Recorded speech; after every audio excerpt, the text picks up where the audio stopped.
Imagine a wealthy investor hands you 10,000 top-tier GPUs for 1 month.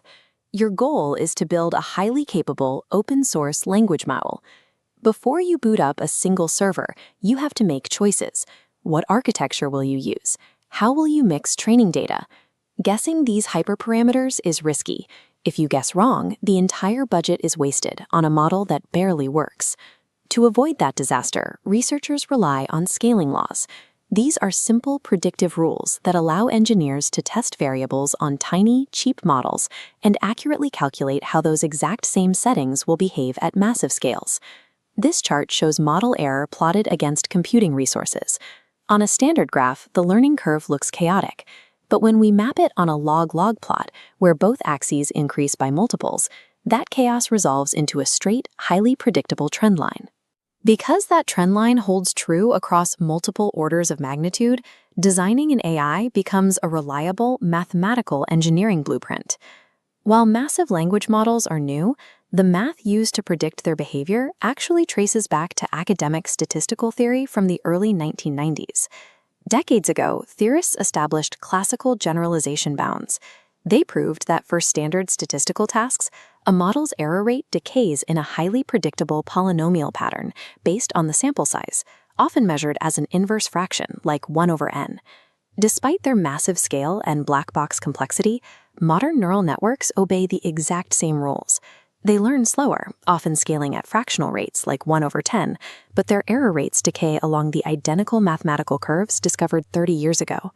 The most straightforward rule in AI engineering is the univariate data scaling law. If you hold your model size constant and simply increase the volume of training data, the error rate predictably drops. This graph shows the effect of changing the quality of that training data. If an engineer finds a better mixture of high-quality text, the starting point of the error, the intercept, drops significantly. But notice the angle. The overall rate of learning, the slope of the line, remains identical. There are hard limits to this math. If you run out of fresh text and decide to repeat your existing dataset, the model keeps learning up to a strict limit. Once you show the network the exact same text more than 4 times, the predictive scaling law breaks and performance flatlines completely. This creates a moving target. At small scales, engineers strictly filter data to keep only top-tier text, but as a lab's compute budget scales up, they will exhaust that premium supply. To avoid the repetition penalty, the filtering strategy must dynamically loosen to accept lower quality data. Pre-training optimization requires calculating the precise mathematical threshold where gathering more data, or repeating what you already have, yields diminishing returns. Scaling laws also dictate structural design choices. By plotting performance across a few cheap training runs, engineers can definitively prove why modern labs invest in transformers over legacy architectures like LSTMs, locking in the most efficient design early on. This visual scale demonstrates the concept of critical batch size. Engineers must find a perfect equilibrium between 2 opposing forces, reducing the gradient noise, or variance, and minimizing the risk of the model stepping in the wrong direction, known as bias. Finding this mathematical sweet spot allows engineers to process the largest possible batch size. It pushes the hardware to its absolute maximum limit, keeping parallel processors fully fed without suffering any drops in performance. The learning rate obeys a similar structural rule. As the physical width of a model's architecture increases to absorb more complex patterns, the optimal learning rate must predictably shrink. These laws do come with a major caveat. Achieving perfectly predicted scores on an upstream objective, like predicting the next word, does not guarantee the model performs flawlessly on downstream, real-world tasks like logic puzzles or coding. While scaling laws perfectly map the internal mechanical efficiency of a model, an engineer must still validate that those mathematical curves translate to actual capabilities. Every massive training run operates under an isoflops constraint. You have a strictly capped compute budget. The defining decision is how to spend it. Do you gather more data, or do you build a bigger model? In 2020, OpenAI addressed this with the Kaplan scaling laws.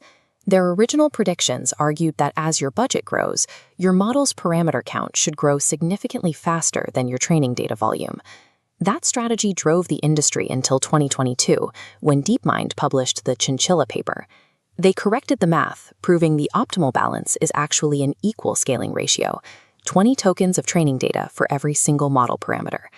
The original Kaplan prediction failed due to micro-oversights at the smallest testing scales. They had excluded certain embedding parameters from their counts and measured models before their warm-up phases had fully stabilized. Because scaling laws are exponential multipliers, a tiny miscalculation in the initial testing phase multiplies outward, resulting in massive, inefficient models that waste millions of dollars in compute. Today, frontier labs intentionally ignore the optimal chinchilla ratio. They rely on a strategy called overtraining. By spending extra upfront compute to train a smaller model on massive amounts of data, they create a highly capable system that takes far less processing power to run. This solves the actual long-term financial bottleneck, serving the model to millions of end users. The ultimate goal of scaling laws is engineering the most economically viable model for real-world deployment. If you want to move from theory to practical building, head over to the Learn by Doing with Steven channel, where we tackle the exact mechanics of deploying these AI models. And to dive deeper into the massive datasets powering these scaling laws, check out the Steven Data Talk podcast, available now on Spotify and YouTube Music.